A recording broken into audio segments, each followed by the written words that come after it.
എല്ലാ മാന്യ പ്രേക്ഷകർക്കും പ്രയർ ക്ലിനിക്കിൽ നിന്നും ഡോക്ടർ രാജൂസ് ആൻഡ് വ്യൂസ് എന്ന് പറയുന്ന ചാനലിൽ നിന്നും സ്നേഹവന്ദനം. ഞാൻ കുറേ കാലമായിട്ട് വിചാരിക്കുന്നു ഒരു വീഡിയോ ചെയ്യണമെന്ന്. ഇപ്പോൾ ഡോക്ടർ ഹാരിസിൻ്റെ പ്രശ്നം കത്തിയിരിക്കുകയാണ്. അതേക്കുറിച്ച് ഡോക്ടറെ എനിക്കും ചില കാര്യങ്ങൾ പറയുവാനുണ്ട്. ഞാൻ 1983 ബാച്ചാണ്. അതായത് ഇപ്പോൾ ഏതാണ്ട് 40 വർഷം കഴിഞ്ഞു.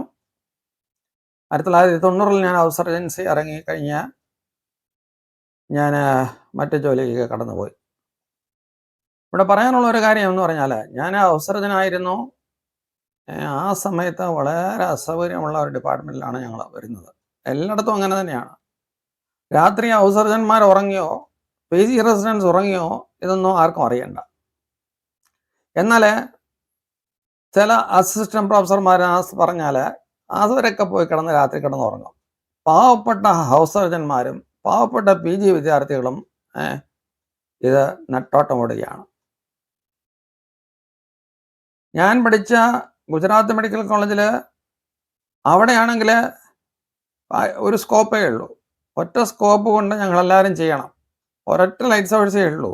ഞങ്ങൾ റെസിഡൻസ് 6 പേര് അല്ലെങ്കിൽ 7 പേര്. ഞങ്ങളെല്ലാവരും കൂടെ ഇത് എങ്ങനെ ചെയ്യാനായിട്ട് പറ്റും? ഒറ്റ സ്കോപ്പും ഒറ്റ ലൈറ്റ് സോഴ്സും സ്റ്റാഫും കുറവ്. അതും തിരുവനന്തപുരം മെഡിക്കൽ കോളേജാണെങ്കിലും അങ്ങനെ തന്നെയാണ്.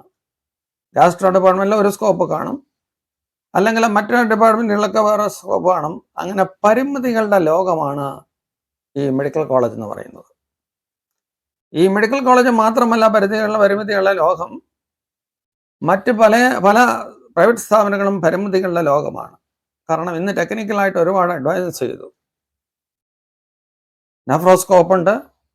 ഇതൊക്കെ എടുത്തു വെക്കേണ്ടത് അവിടുത്തെ സിസ്റ്റർമാരുടെ ചുമതലയാണ്. എന്നാൽ ചോദിക്കുന്നതിനും പറയുന്നതിനും എല്ലാം നമ്മൾ ഡിമാൻഡ് ചെയ്യാമെന്നുള്ളതല്ലാതെ കാര്യങ്ങൾ നടക്കത്തില്ല. അതുകൊണ്ടായിരിക്കും അദ്ദേഹം ഒരുപക്ഷെ മറ്റ് സാധനങ്ങൾ വെളിയിൽ നിന്ന് വാങ്ങിക്കാനായിട്ട് പറഞ്ഞത്. ഈ ഹെൽത്ത് സെക്ടർ എല്ലാം കൂടെ നോക്കുന്നതായിട്ടുള്ള സമയത്ത് ഇത് വലിയ ചിലവുള്ള സാധനമാണ്. പ്രൈവറ്റ് ഹോസ്പിറ്റൽ പലപ്പോഴും വലിയ ബില്ല് കിട്ടുന്നതായിട്ടുള്ള സമയത്ത് നമ്മൾ പറയും ഇത് വലിയ ബില്ലാണ്.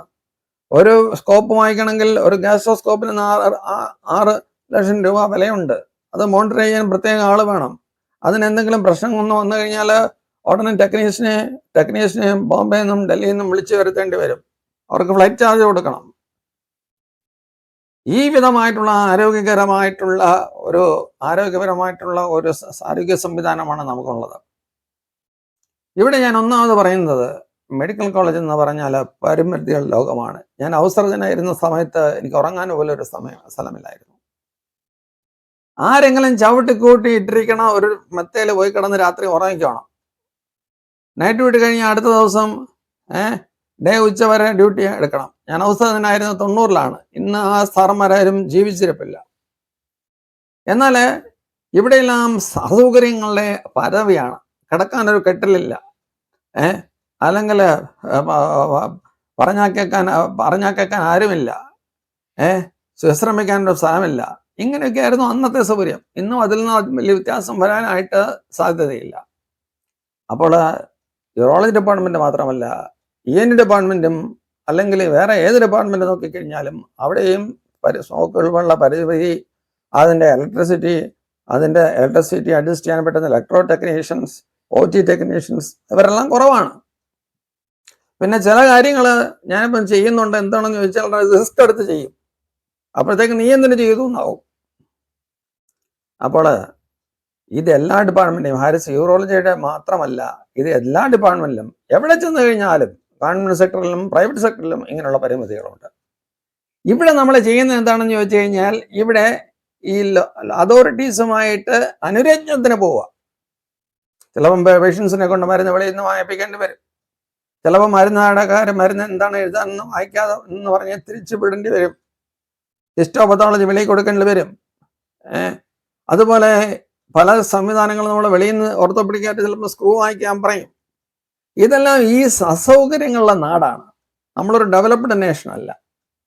അപ്പോൾ ജീവിതത്തിൽ മെഡിക്കൽ കോളേജ് സർവീസ് ആയിരുന്നാലും, ESI സർവീസ് ആയിരുന്നാലും, സിവിൽ സർവീസ് ആയിരുന്നാലും, അവിടെയെല്ലാം ഒരു പരിമിതികളുടെ ലോകത്തിലാണ് നമ്മൾ ജീവിക്കുന്നത് എന്നുള്ളൊരു ബോധം ആ ഡോക്ടർക്ക് ഉണ്ടാവണം.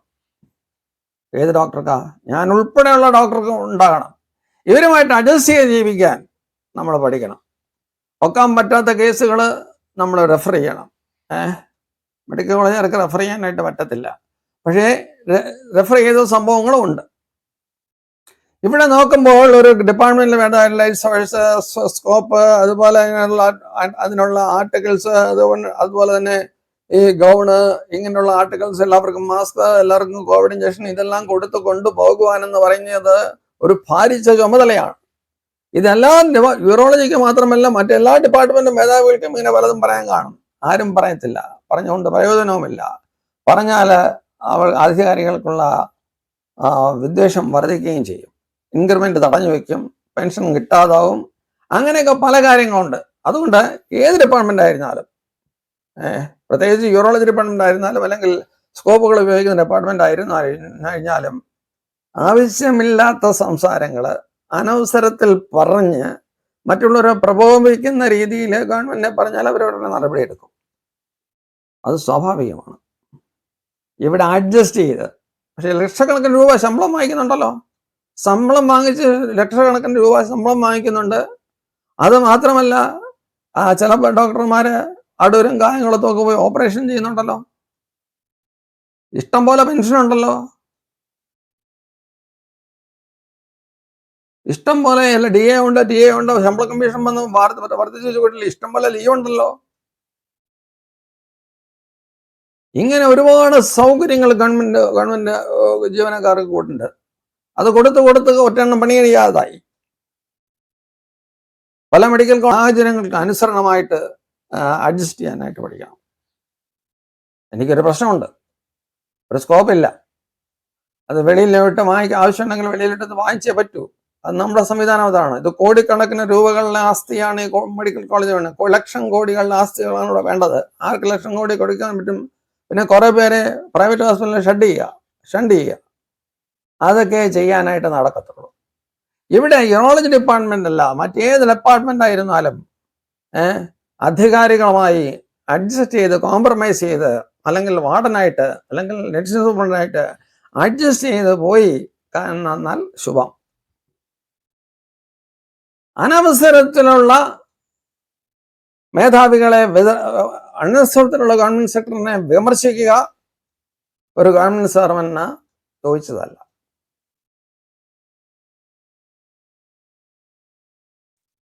എല്ലാ മേഖലയിലും പ്രശ്നങ്ങളും പ്രയാസങ്ങളും വരുമ്പോൾ നിങ്ങൾക്കറിയാം, ഒരു അവസരത്തിന് ഇവിടെ കൊട്ടാരക്കര താലൂക്ക് ആശുപത്രിയിൽ കുത്തുവന്നു. എംഒ എവിടെ ആയിരുന്നു? അവിടെ ഒരു കാഷ്വാലിറ്റി എംഒ ക്വാളിഫൈഡ് ഉണ്ടായിരുന്നു, എവിടെയായിരുന്നു? അപ്പോൾ ജീവിതത്തിൽ ഹൗസ് സർജന്മാരും പ്രസിഡന്റ്സും വളരെ കഷ്ടപ്പെട്ട് പണി ചെയ്തിരിക്കുമ്പോൾ ഒരു കൂട്ടം ആൾക്കാർ മേലാളന്മാരായിരുന്ന് ഞങ്ങളെ കൊണ്ട് രാത്രി എഴുന്നേക്കാൻ വയ്യ എന്ന് പറഞ്ഞാൽ അവിടെ പ്രശ്നം വരും. ഒരു ഡിപ്പാർട്ട്മെന്റിൽ ഒന്നുമില്ല എന്ന് പൂർണ്ണമായിട്ട് അറിഞ്ഞിട്ടും അതിൻ്റെതായിട്ടുള്ള ചിത്രീകരണങ്ങളൊക്കെ വെളിയിൽ കൊടുത്ത് ആഭാസപൂർണരാക്കാൻ ഈ ഡിപ്പാർട്ട്മെന്റിനെ അല്ലെങ്കിൽ മെഡിക്കൽ കോളേജിനെ ആഭാസപൂർണരാക്കാൻ മാത്രമേ പ്രയോജനം ചെയ്തിട്ടുള്ളൂ. അതുകൊണ്ട് ഇവയുമായിട്ട് അഡ്ജസ്റ്റ് ചെയ്തു പോവുക. അനവസരത്തിൽ ഒരു കാര്യം പറയരുത്. വെളിയിൽ പോയി നമ്മുടെ കൂട്ടുകാരുടെ പറഞ്ഞ അവിടെ ഒന്നുമില്ലേ, അവിടെ ഒന്നും വേണ്ട. ഞാൻ അങ്ങനെ ഒരു ലോകത്താണ് ജീവിച്ചത്. രാത്രി കിടക്കാനായിട്ട് ഞങ്ങൾക്കൊരു സമയം പോലും തരത്തില്ല. കിടന്നാൽ ഏറ്റവും ചെളിയുള്ള നമ്പർ 1 പോകാൻ ടോയ്ലറ്റ് തരും, എന്നാൽ നമ്പർ 2 പോകാനായിട്ട് ഒന്നുമില്ല. വളരെ കഷ്ടമാണ് ഹൗസർജന്മാരുടെ കാര്യം, അല്ലെങ്കിൽ PG വിദ്യാർത്ഥികളുടെ കാര്യം. കുറെ മേലാളന്മാർ വന്ന് ഞങ്ങളാണ് മേലാളന്മാർ, ഞങ്ങളോട് മാത്രമേ ചോദിക്കാവൂ, ഞങ്ങൾക്കൊരൊന്നും ചെയ്യാൻ പറ്റത്തില്ല, നിങ്ങളെല്ലാം ചെയ്തോളാം എന്ന് പറഞ്ഞ് പ്രയാസപ്പെട്ട് കഴിഞ്ഞാൽ അത് പ്രത്യാഘാതങ്ങൾ ഉണ്ടാക്കും. ഇത്രയും ഞാൻ പറഞ്ഞുകൊണ്ട് ഈ പ്രസ്താവന, ഹാരിസിന്റെ പ്രസ്താവന അനൗദ്യോഗികമായ അത് അനവസരത്തിലായിരുന്നു, അവസരം നോക്കാതെ പറഞ്ഞതാണ്. അതെല്ലാവർക്കും ഉള്ളതാണ്. ഇത്രയും കാലം എന്നെ കേട്ട് ക്ഷമിച്ചിരുന്ന എല്ലാവർക്കും നന്ദി പറഞ്ഞുകൊണ്ട് ഞാൻ എൻ്റെ വാക്കുകളെ ചുരുക്കുന്നു.